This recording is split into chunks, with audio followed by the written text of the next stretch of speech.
18 श्लोक हो गए थे। अगला श्लोक देखते हैं, श्लोक नंबर 19। इसका उच्चारण कर लें। किम शर्वरीषु शशिनान्हि विवस्वता वा।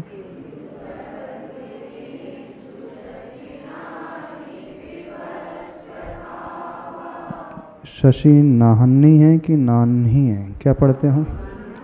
ह पहले है कि न पहले है? ना के बाद ह पहले है ना। शशि नाहन्नी। किम शर्वरीषु शशिनान्नि विवस्वता वा।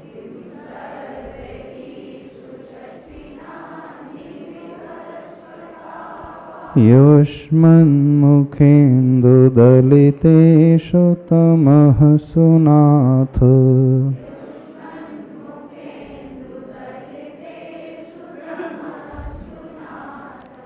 निष्पन्नशालिवनशालिनि जीवलोके।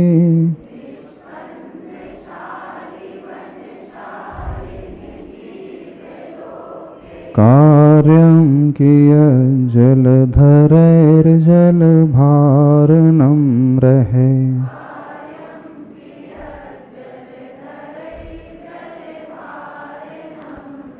किं शर्वरीषु शशिनान्हि विवस्वता वा।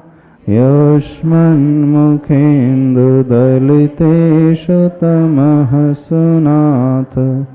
निष्पन्नशालिवनशालिनि जीवलोके। कार्यं कियज्जलधरैर्जलभारनं रहे। इस श्लोक में क्या हुआ? क्या शशि उच्चारण नहीं समझ में आया? शशि शशिना है मूल में वो, और अहन्नी है। अहन का अर्थ होता है दिन। तो शशि नाहन्नी, ह पहले है न बाद में है, पर प्राय सभी लोग नान्ही पढ़ते हैं। न का उच्चारण पहले आता है, ह का उच्चारण बाद में आता है। जैसे वन्नी, अग्नि के लिए वन्नी आता है, पर उच्चारण में वन्नी आ जाता है। न पहले ह पहले, ह पश्चात में आता है। क्या बैठा है सबके कंठ में? नान्ही बैठा है। बहुत थोड़ा सा डिफरेंस है। नान्नी है, ह पहले फिर न। किम शर्वरीषु शशि नाहन्नी। हाँ। दूसरी पुस्तक में क्या लिखा है?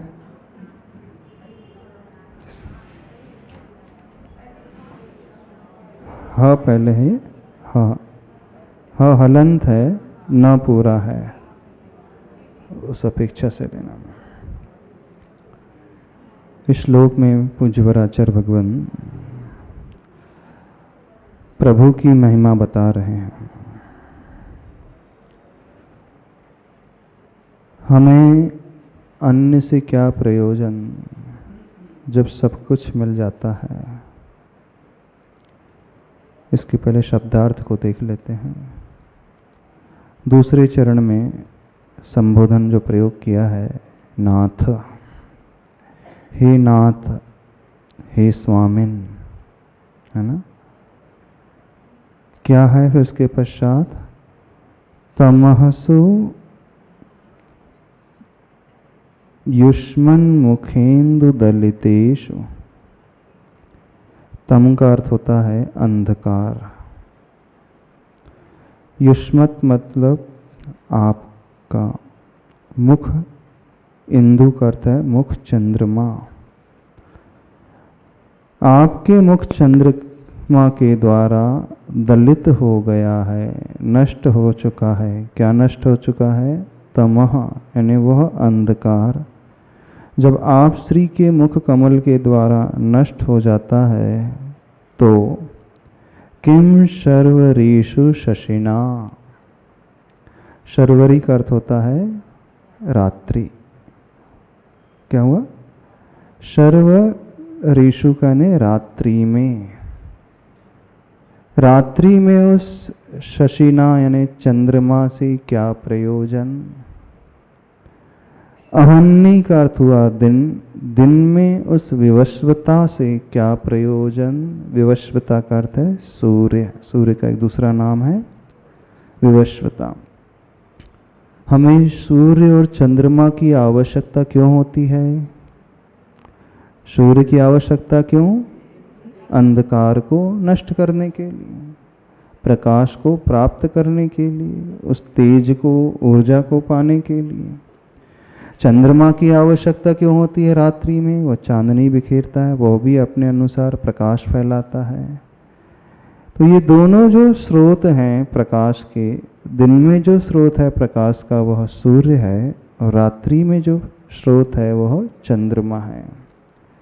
तो इन प्रकाश स्रोतों की आवश्यकता कब तक होती है? जब जब अंधकार बाहर होता है तभी आप लाइट का प्रयोग करते हैं ना। लाइट की आवश्यकता कब होती घर में? रात्रि हो जाने पर, अथवा अंधेरा बाहर छा जाता है, घर में प्रकाश नहीं आता है, विंडोज़ नहीं होती हैं, खिड़की नहीं होती है, तो लाइट जलाना पड़ता है। लेकिन जिस घर में विंडो है, प्रकाश पर्याप्त, नेचुरल प्रकाश पर्याप्त आता हो, वहाँ लाइट की आवश्यकता पड़ती है? पड़ती है? नहीं पड़ती ना? क्यों नहीं पड़ती? ऑलरेडी प्रकाश है। तो उस लाइट की आवश्यकता अंधकार को दूर करने के लिए होती है। अब ऑलरेडी यदि हमें दिन और रात दोनों ही समय कोई प्रकाश स्रोत मिल जाए तो ये बाहरी लाइट की, बाहरी स्रोत की कोई आवश्यकता होगी? नहीं होगी। तो यहाँ पर यही भाव बताए जा रहे हैं। किम शर्वरेषु शशिना, उस रात्रिकालीन बेला में उस शशि से क्या प्रयोजन, चंद्रमा से क्या प्रयोजन? और क्या कहा गया? अहन्नी विवस्वता किम, दिन में उस सूर्य से क्या लेना, क्या प्रयोजन? कोई प्रयोजन नहीं। क्यों नहीं है? क्योंकि हे नाथ, आपके जो मुख चंद्रमा के द्वारा वह तम जो है, अंधकार है, दलित हो चुका है, नष्ट हो चुका है। अब जिसे आदिनाथ प्रभु जैसे, तीर्थंकर प्रभु जैसे प्रकाश के स्रोत मिल जाएं, उसे बाहरी स्रोतों की कोई आवश्यकता नहीं होती है। उसे सूर्य चंद्रमा से क्या लेना देना? सूर्य चंद्रमा की आवश्यकता तभी तक है जब तक हमारे पास कोई अन्य जो माध्यम नहीं होता है।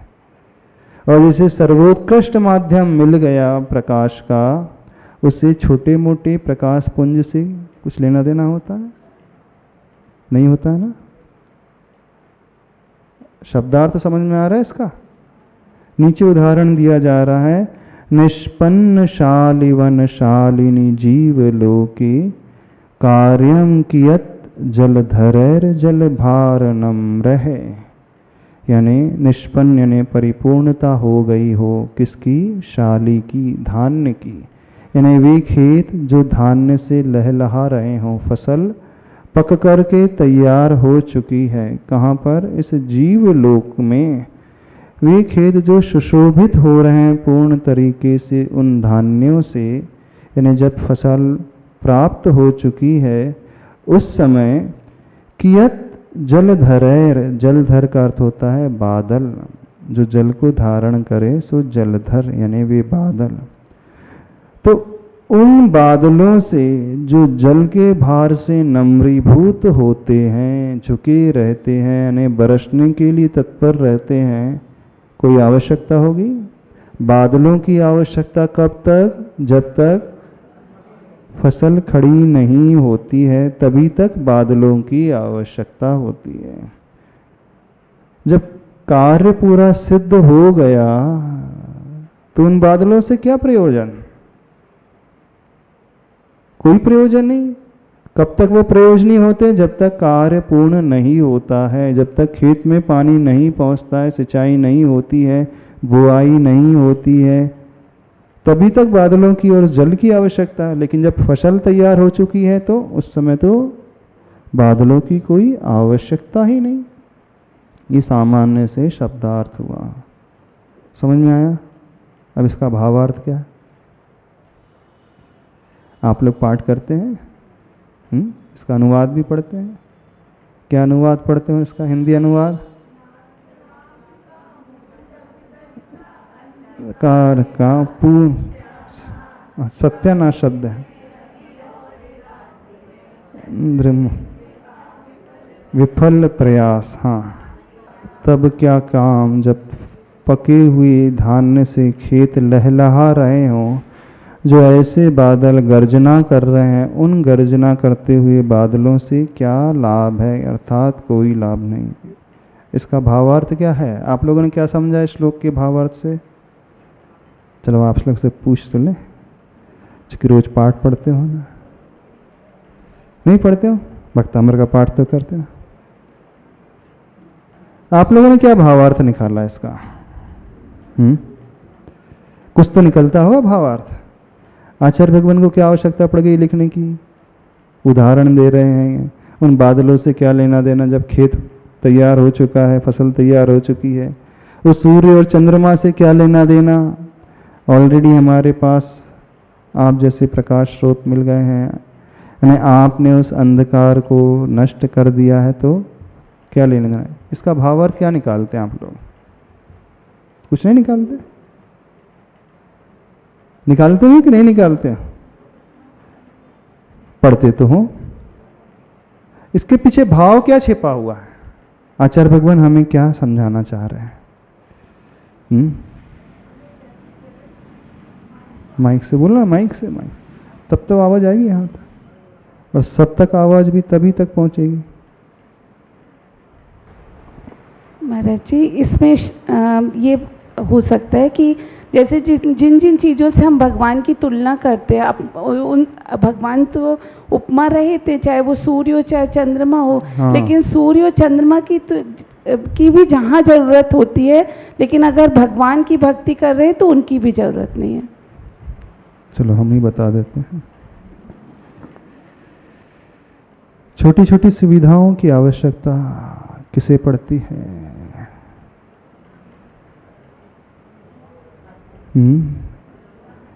टीचर की आवश्यकता किसे पड़ती है? जिसे ज्ञान नहीं है ना? जो गरीब है उसे मांगने की आवश्यकता पड़ती है। जो भूखा है उसे अन्न की आवश्यकता होती है। जो प्यासा है उसे जल की आवश्यकता होती है। जो रोगी है उसे दवा की आवश्यकता होती है। जिसके मन में इच्छाएं हैं उसको पूर्ण करने के लिए विषयों की आवश्यकता होती है। जो अंधकार में डूबा है उसके लिए प्रकाश के स्रोत की आवश्यकता होती है। अब मान लीजिए जो भरपेट भोजन किया हुआ है, जिसकी क्षुधा ही शांत हो गई है, उसे अन्न की आवश्यकता होगी। जिसकी प्यास ही मिट गई है उसे जल की आवश्यकता होगी। जिसे संपूर्ण ज्ञान वाला है अथवा जिसे संपूर्ण ज्ञान स्वयं प्रकट हो चुका है, उसे अन्य किसी गुरु या टीचर की आवश्यकता होगी। नहीं। जो स्वस्थ हो चुका है उसे दवाई की आवश्यकता होगी? नहीं होगी। जो स्वयं पैसे वाला है उसे किसी से कर्ज लेने की आवश्यकता होगी। इन सब की आवश्यकता कब तक पड़ती है? जब तक हम अभाव में जीते हैं। चाहे भोजन हो, चाहे पानी हो, चाहे दवाई हो, चाहे विषय हो, चाहे वस्त्र हो, चाहे अलंकार हो, आभूषण हो, इन सब की आवश्यकता कब तक? जब तक हमारे पास अभाव होता है, अथवा वेदना होती है, अथवा इच्छाएं होती हैं, तभी तक इन सब की आवश्यकता है। लेकिन जो अपने आप में परिपूर्ण हो चुका है अथवा जिसे आप जैसे परिपूर्ण मिल चुके हैं, उसे अन्य व्यक्तियों की, अन्य वस्तुओं की क्या आवश्यकता? कुछ समझ में आ रहा है? नहीं समझ में आ रहा? नहीं समझ में आ रहा? कठिन लग रहा है ये श्लोक? अभी तक हम भटकते हुए आ रहे हैं, इसीलिए भटकते हुए आ रहे हैं कि हमने सही स्रोत को आज तक पाया ही नहीं, सही स्रोत को आज तक पकड़ा ही नहीं है, सही व्यक्ति के तक आज तक पहुंचे ही नहीं है। अंधकार को दूर करने के लिए दीपक की आवश्यकता होती है, छोटे मोटे स्रोतों की आवश्यकता होती है, लेकिन एक ऐसी भी स्थिति होती है जब व्यक्ति सब कुछ पा जाता है तो वहाँ यहाँ भटकना अपने आप छोड़ देता है अथवा छूट जाता है। तो यहाँ पे प्रभु की भावना, प्रभु की तुलना उस स्रोत से की गई है जिसने समस्त अंधकार को नष्ट कर दिया है, दलित कर दिया है। अब जिसने समस्त अंधकार को नष्ट कर दिया है तो अपने आप में वो प्रकाश का सबसे बड़ा स्रोत बन चुका है। उसे अन्य स्रोतों से कुछ भी प्रयोजन नहीं, कुछ भी लेना देना नहीं। बिना प्रभु के ही अभी तक भटकते हुए आए हैं। आज हमें उस अंधकार को नष्ट करने वाले भी प्रभु मिल गए हैं। तो मैं इन्हें उन्हें मानता हुआ जो आया हूं, जिनकी पूजा करते आया हूं, जिनकी उपासना करते आया हूं, थोड़े बहुत प्रकाश को लेकर के घूमने वाले, सिर्फ इसीलिए माना है कि आज तक मैंने आपको पहचाना ही नहीं। आज मुझे आप मिल गए हैं, एक ऐसे स्रोत, प्रकाश के स्रोत जो हमेशा के लिए प्रज्वलित रहेंगे, कभी बुझेंगे नहीं, कभी नष्ट नहीं होंगे, कभी हमसे दूर नहीं होंगे। तो इधर उधर भागने की अब कोई आवश्यकता ही नहीं है। यानी जो इन्हें पहचान लेता है वह व्यक्ति फिर कहीं पर भी भागता नहीं, पर भी भटकता नहीं, पूर्ण रूप से संतुष्ट हो जाता है, पूर्ण रूप से तृप्त हो जाता है। और जिसने इन्हें नहीं पाया है वो ही इच्छा करते रहता है कि मुझे ये मिल जाए, वो मिल जाए। अभी तक जो भी मिले हैं सबको वे अधूरे मिले हैं। जिसे भी अपनाया है हमने अतीत में वो अधूरा था। जीवन में पहली बार ऐसे पूर्ण प्रकाशी मिले हैं जिन्होंने उस अंधकार को पूर्ण रूप से नष्ट कर दिया है। ये मेरे परम सौभाग्य का उदय है कि मैंने आप जैसे व्यक्तित्व को पाया है। यदि आप नहीं मिलते तो न जाने मैं किन किन के आगे पीछे दौड़ता रहता, भागता रहता। क्या कहा जा रहा है? नहीं समझ में आ रही बात? किम शर्वरेषु शशिना, उस शशि से हमें कुछ लेना देना नहीं जो रात्रि में थोड़ा सा प्रकाश फैलाता है। किम अहन्नि विवस्वतावा, जो दिन में सूर्य प्रकाश फैलाता है उससे मुझे कुछ लेना देना नहीं। क्यों नहीं लेना? चूंकि युष्मत मुखेंदु दलितेषु तमः सुनाथ, आपके मुख चंद्र ने उस तम को, उस अंधकार को एकदम नष्ट कर दिया है। हे नाथ, हे स्वामी, आपको पाकर के मैं धन्य हो चुका हूं। आज तक आपको नहीं पहचान पाया, इसीलिए मैं भटकता हुआ आया हूं। सभी लोग समझना, जो आपको मिला है एकदम अद्भुत है। ऐसा स्रोत मिला है जो अभी तक हमें मिला ही नहीं था, अथवा मिला भी था तो हमने उन्हें पहचाना नहीं था। ऐसा नहीं मिला ना हो, अतीत में तो कई बार मिले होंगे भगवान। मिले ना? सबको मिले भगवान। हम सभी लोग भगवान के समवसरण में भी गए हैं, नहीं गए? गए हैं कि नहीं गए? गए हैं? गए तो हैं, प्रभु भी मिले हैं, लेकिन हमने प्रभु को अपनाया नहीं। आज तक हमने उन्हें पहचाना नहीं, उनकी कीमत को जाना नहीं। इसीलिए समूह शरण में जाकर के भी खाली हाथ लौट करके आ गए। किसे अपना माना है? जिसे नहीं मानना था उसे ही अपना माना है। कैसा ऐसा मोह है कि समूह शरण में जाकर के भी उसे घर की याद आ जाती। चक्रवर्ती को भी घर ही दिखने लगता है। 2 घंटे 2.5 घंटे तक तो दिव्य ध्वनि सुनता है। जब दिव्य ध्वनि समाप्त हो जाती 2.5 घंटे का, बोले अब चलो घर, है ना। आप लोग भी मंदिर आते हैं, थोड़ी देर के बाद पुनः घर याद आने लगता। याद आने लगता क्यों? कितनी देर बाद याद आने लगता? आधा घंटे बाद, 1 घंटे बाद।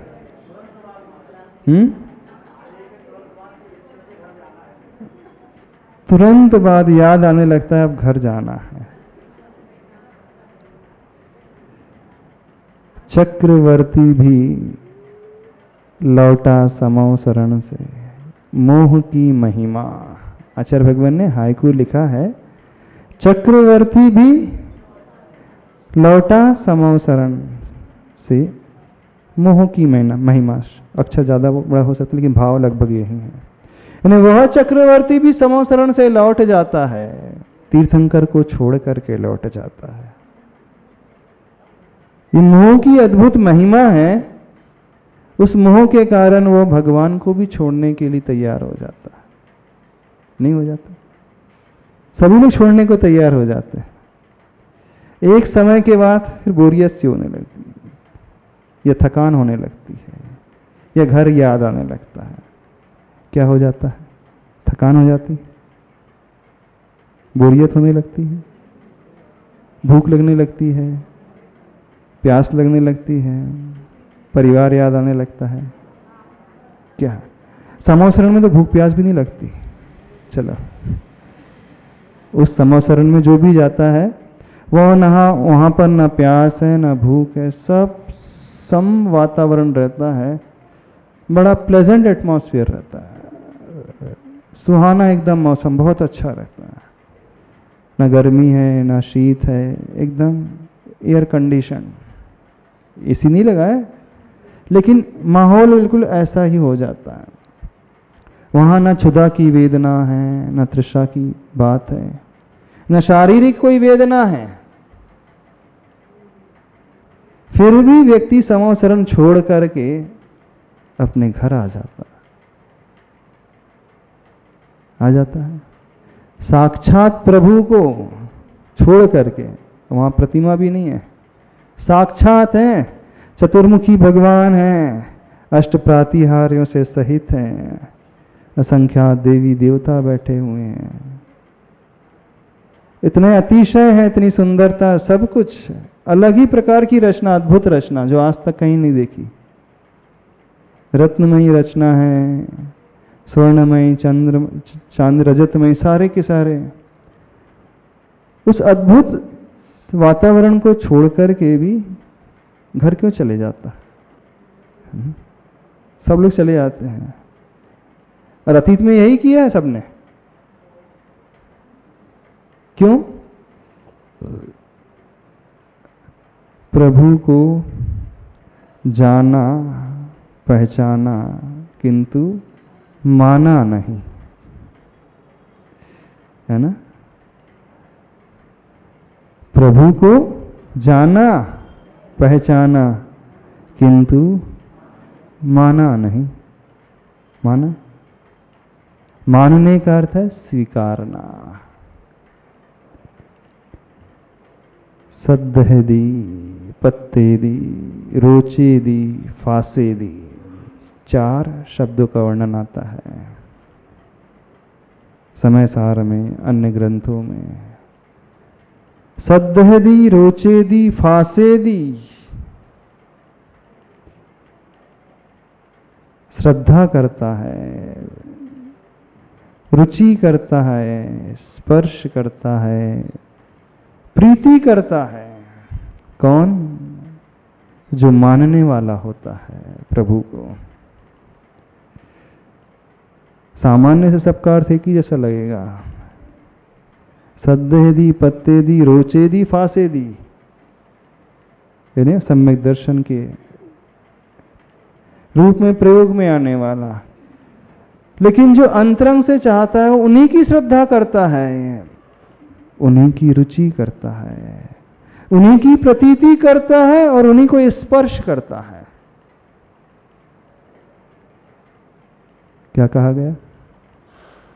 वो श्रद्धा करने वाली, उन्हीं की रुचि करना, रुचि कर और कोई नहीं। श्रद्धा भी उन्हीं, रुचि की, रुचि भी उन्हीं की और प्रतीति भी उन्हीं की, प्रीति। और फासे दी, स्पर्श भी। क्या अर्थ हुआ इसका?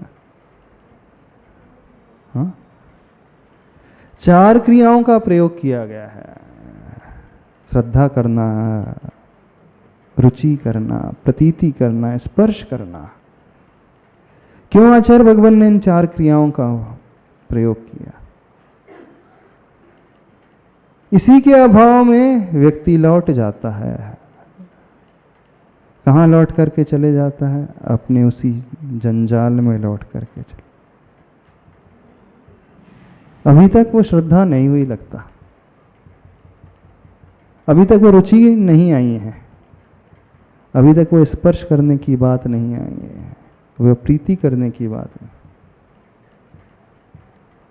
चलो एक संस्मरण सुनाते हैं, बहुत प्रिय लगता है, आप लोगों के मतलब कभी आ जाएगा। आचार्य भगवान से एक ब्रह्मचारी जी पूछते हैं, आचार्य भगवान, आपको अपने गुरुदेव का सानिध्य मात्र 5 वर्ष मिला। 68 में आचार्य श्री की दीक्षा हुई, 69, 70, 71, 72, 73 में सरलेखना हुई आचार्य ज्ञान सागर महाराज जी की।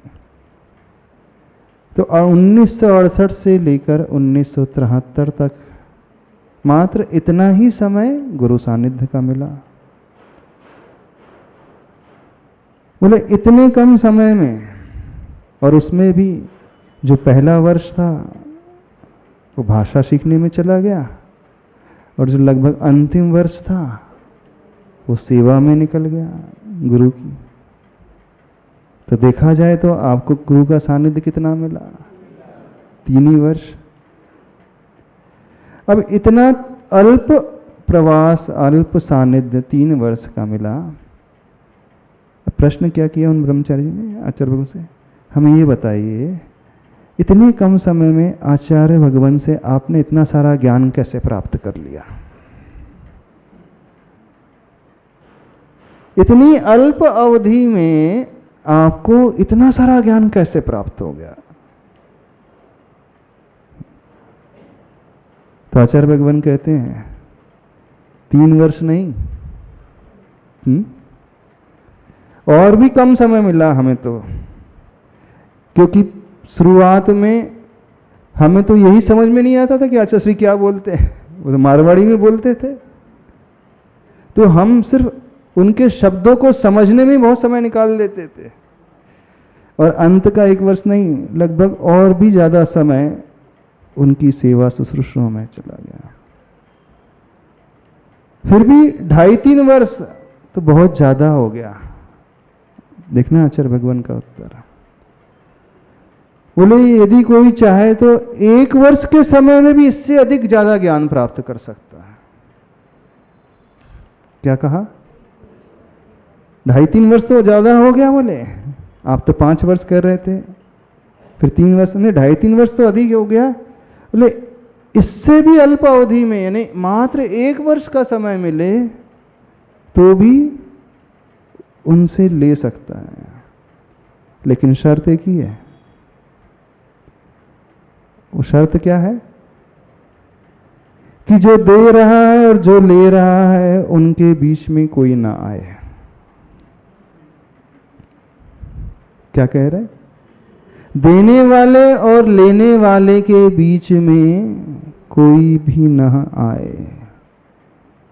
कोई भी न आए का अर्थ यहाँ तक कि भगवान भी ना आए। अब थोड़ा ध्यान से सुनना, गुरु और शिष्य के बीच में तीसरा कोई नहीं आना चाहिए। तीसरे से मतलब अन्य नहीं, संसारी व्यक्ति नहीं। तीसरे से मतलब गुरु और शिष्य के बीच में भगवान भी नहीं आना चाहिए। जब वो ऐसे भाव लेकर के गुरु से ग्रहण करता है तो 1 वर्ष का सानिध्य भी उनके लिए पर्याप्त हो सकता है। 3 वर्ष तो बोले बहुत अधिक हो गए। समझ में आ रही बात? गुरुदेव ने अपने गुरुदेव से कैसे पाया कि जब तक वे उनके चरण सानिध्य में रहे सिर्फ गुरु और शिष्य में ही संवाद चलता था, बीच में भगवान भी नहीं आते थे। अब ये बहुत बड़ी बात हो गई। बोले भगवान को भी हटा दें, थोड़ा सा ज़्यादा सा नहीं लग रहा? नहीं, भगवान को तो रखना चाहिए। रखना चाहिए कि नहीं? भगवान को कैसे हटा दें हम? बीच में भगवान तो होना चाहिए कि नहीं? बोले नहीं, यदि हमें उनसे ग्रहण करना है तो सिर्फ हमें वे ही नजर आए, उसके अलावा कोई भी थर्ड पर्सन नहीं है। ये जब बात आती है तो वो समझना सदेह दी, पत्ते दी, रोचे दी, फांसे दी।